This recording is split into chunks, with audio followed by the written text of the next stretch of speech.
Hey, I'm ZSH Plays. Welcome to opening day at the Alpine Mountain Zoo. We have got a lot of building to do today before we can open the zoo because we can't have our guests seeing things like this. So today we're going to be building interiors for the Honey Badger and the Red Panda, a staff centre to go next to the entrance, and even a brand new habitat. Let's go! We don't build interiors very often on this channel, and there's two main reasons for that. Firstly, I don't think it's one of my strong points, and secondly, it tends to involve placing a lot of plaster panels, and I worry that it's not the most exciting footage. But I said back in episode 1 that I wanted this to be the most detailed zoo that we've ever built, and that means that we need some high quality interiors in here. So I thought it'd be interesting today, rather than skimping on the interior, I'll often just build a super simple one and not bother putting it in the video. We're going to try and build a really clean looking interior on the inside of this building, which is a very strange shape, and maybe we'll learn something. The primary piece that we're going to use to build this interior are the plaster panels. They are one of the most useful pieces in the game, and we'll use them to create a shell on the inside of the building that we can then decorate and fill with all the things that we need. Because this building is based on an ancient Himalayan temple, I purposely built it so that the walls slant inwards, they're covered in stones and rocks, there's all sorts of weird little shapes going on, and that makes it an absolute nightmare to build a good looking interior inside of it. So the first thing we need to do is use the plaster to get a regular shape and something that looks attractive on the inside. We're also going to make the interior look bigger by using screen panels at the back with a shot of some beautiful mountains and make the interior look like a ledge on the edge of a mountain. But where are we going to find a beautiful mountain view from? Well, just about here on the other side of this map. We will split that screenshot that we've just taken into two so we can spread it over these two billboards here. I've got a tutorial on working with multiple billboards if you want more details on how to do this, but there you go. It's a really nice scene at the back of the interior, and we're going to decorate in front of it to make it look like the space that the Honey Badger actually occupies is the ledge on the edge of a mountain. Next up, we'll copy the windows onto the inside and then rotate them in the opposite direction so that everything lines up nicely, and then we'll move on to the rest of the plaster. So we're going to use the smallest plaster panel here and use this to fill in all the walls, leaving some gaps for the windows so that it doesn't obscure those. And then we'll use the plaster trim to join this wall onto the new ceiling that we'll put in later. And we'll do the same thing at the bottom of all the plaster as well, so we get a really smooth join onto the graphics that we just added. Once we've done that, we can use some larger plaster panels to fill in the walls. I'm going with the blue color because it matches nicely with the sky in the mountain graphics that we've used. And once we've done all of that, we can turn our attention to the floor. Now, I always think for interiors, the best floor that you can use is the wood chipping path. It looks amazing, it looks exactly like what you'd see in this kind of habitat. Problem is, if you put it in there, it completely destroys the animal's navigation and they end up just kind of standing in one spot in the habitat. So we're going to try and replicate as best we can that kind of texture with mulch and some other pieces and see how close we can get to that. The first thing I tried was the confetti piece, which I thought might work, but I think it's just too square. It doesn't really give the effect that we want. So what we're going to do is use some of the moss decals, another one of the most useful pieces in the game, I think. And then the underside of the recolorable flower piece, just to get some different textures into that mulch, just because it's so dark and so kind of uniform. And then we'll start placing this around the floor, get all of the plaster that we've placed down covered up with this new piece, and see what we think of it. It's kind of interesting, but I just think the confetti is too obvious and too big. So we'll get rid of that. And there we go. That's looking a lot more interesting than just mulch on its own. We'll leave the interior alone for a minute because, of course, we need the guests to be able to see into here. So let's start working on a viewing window on the outside. We've got our little angry vendors here at adult height and child height, so we can make sure that they can both see into the habitat through this window. We're going to use these Indian pieces to frame it and build a fairly long viewing window. It gives us a really good view into the interior of the habitat. We use some of the Arctic wood just to make the window a bit kind of sturdier looking. This is not the final size of it, this is just a rough guide. We'll let the glass that we're going to use decide exactly how big the window is so we don't have to have any partitions in it. And I've just realised we're 4.5 minutes into the video and I haven't even mentioned Planet Zoo 2. Ooh mama, I'm so excited about that. If you saw Frontier's Planet Zoo anniversary video a couple of days ago, featuring a little snippet of me, then you will have seen the little tease at the end that in 2026 we're getting Planet Zoo 2. I'm considering making a video about all the things that I'm desperate to see in Planet Zoo 2. I've never done a what we want in Planet Zoo 2 video or any kind of speculation video before, but I think if there is ever the time to make one and discuss what we want to see in it, then this is probably it. So let me know in the comments if you'd be interested in seeing that, and we'll get back to the build. That's the viewing window done. Not much to see inside, but it's already looking good with that mountain backdrop there. Let's start filling the inside with some stuff for our honey badger. So I'm going to take some of the climbing from the raccoons and skunks habitat because it suits this little dude just as well, and we'll get that in the right position for him.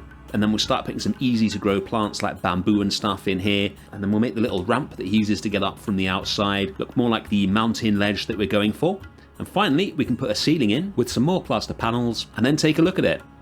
From this wonky kind of monstrosity to this much cleaner looking inside, really like that. It's simple, but I think it's really effective, and from outside it really sells that kind of mountain ledge illusion. We'll do exactly the same thing to the Red Panda habitat, and I'll show you that at the end of the episode. Let's get on to decorating the street outside where the guests are going to see these animals from. We're adding a really organic looking kind of outcrop of the wall here so that we can put some plants in here. We'll get some bamboo and some sunken ponytail palms, just to add a splash of colour to the end of this little street.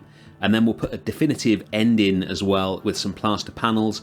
There is going to be a habitat through here, and this is going to be one of the spots where you can see it from, but that is for a future episode. We'll put some more signage on the wall. See the little Red Panda sign on the left there, and we're going to use some of Lion signs here just to get some of that extra zoo style information in here. We'll use some of our giant bamboo blueprint, not seen that for a while, at the end, again just to kind of frame the end of this street.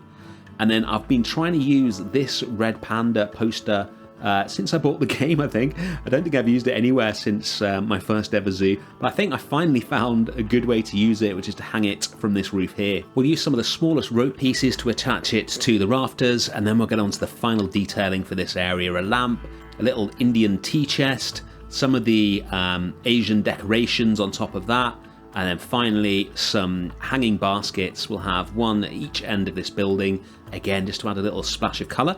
That's starting to look nice.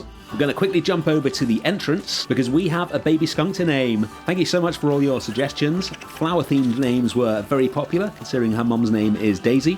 And in the end, I think my favourite was Petunia. So that's her name. And while we're at the entrance, we've got something else really important to do here before we open the zoo, and that's to make sure it's accessible. When we built the entrance back in episode 1, I got several comments that the overlook for the guests was not wheelchair accessible, which is 100% correct. And it's been on my tick list of things to do ever since.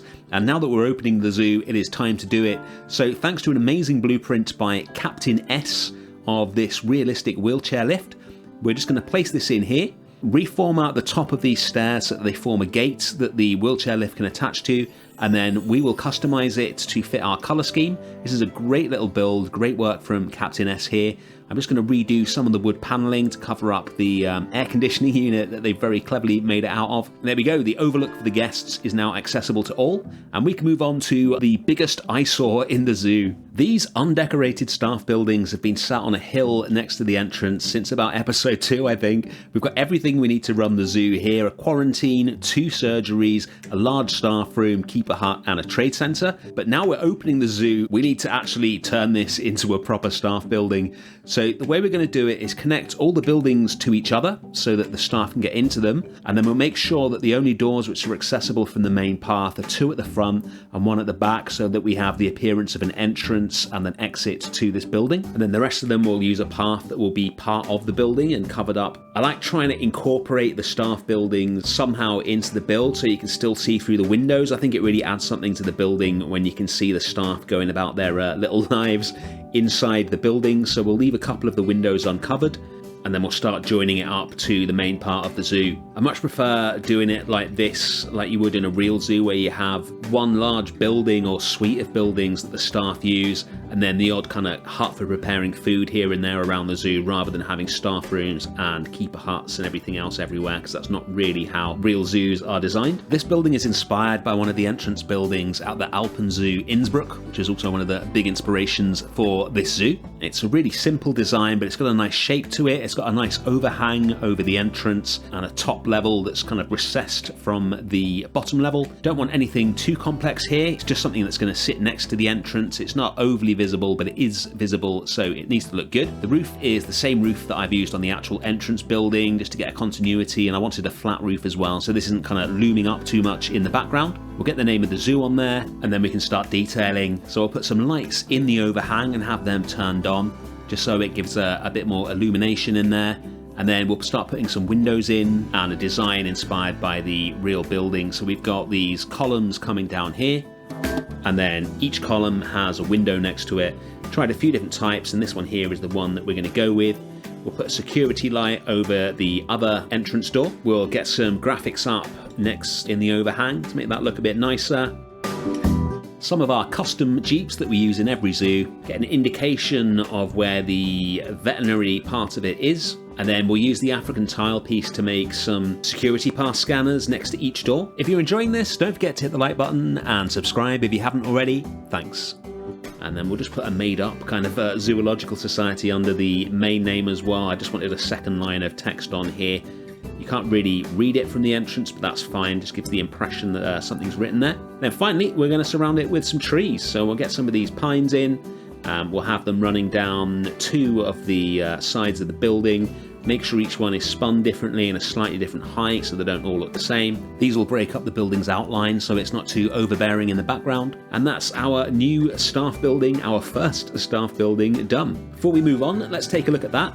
It's really simple, but I think there's enough detail there to sell it, and I love the fact that you can see the staff actually walking around in the staff room. The final thing that we're going to do is add in a little habitat to the entrance area of the zoo. We've got this beautiful patch of forest that sits in between the entrance, the raccoons, and the seal lake, and it occurred to me that once you come in through the entrance, you've got the raccoons to your right, you've got a path to your left that will take you up into a different part of the zoo, and then you've got this seal lake off in the distance as a kind of a weenie to attract you down there. But in between, there's basically nothing, just a few shrubs and plants. And while they look nice, I felt like we could do with another little habitat in here. And seeing as this is an Alpine Zoo, I thought the Alpine Goat would be a really nice little entrance animal to go with the raccoons and the skunks. Something easily recognisable, cute, doesn't need a lot of management or any massive fences or anything. We're just going to have a couple of goats in here that people can see along with the other smaller animals before they get to the more impressive animals like the seals and some of the other large animals that we're going to have after this. We don't need to spend long on this habitat. We're going to use our wooden fence and our modular animal house for the vast majority of the build. We built the fence for the seal lake, and we built this modular building kit for the raccoons and skunks. So if you've not seen these builds, then you can check out those episodes. As simple as this habitat is, it does pose us one little problem, which is that goats famously eat pretty much anything. So how do we keep the really nice foliage that we've got in here and the goats at the same time? And the answer to that is to have a secondary fence. So behind the first fence that we've put in here that will keep the guests out, we're going to have a second fence that will keep the goats in. That way we can move all of the most attractive plants to the little space in between the guest fence and the goat fence and get rid of most of the plants on the inside of it. And we won't lose the effect of all this vegetation here. We can keep the trees in, we'll put some tree guards around those to stop the goats from eating them. Everything else can be moved out into this space here. And we should end up with something that looks just as attractive as it did to begin with, but now with some goats in it for the people to see and a new species for our collection. Here's the tree guards. We built these for Belmont Zoo originally, I think, but they're so simple, no need to build them again. And with the trees protected, that's everything we need to open the Alpine Mountain Zoo. Let's get the guests in. It's almost weird seeing the zoo with guests in it after 7 episodes without them. The frame rate is holding up really nicely, haven't seen any issues with that since we introduced them. I've limited it to 500 at the moment so we don't get floods. We've got the new wheelchair lift there, and they're going to walk into the zoo, past the Explorers Club monolith, and down first to the raccoons and skunks and our new Alpine goats, and then make their way down to the seal lake. This whole simple forested entrance area is heavily influenced by Zoo Plankendal in Belgium. See if any of our seals are about today. Mostly underwater. Alright, there's one. And we've finally got some guests into the food and drink spots here, which is really nice to see. Here's the underwater viewing for the seals, working nicely. And then into what we've been building today, the Himalayan pass. One of our red pandas using the overpass there and their feeding platform. And here's the interior for the red panda and the interior for the honey badger that we built earlier.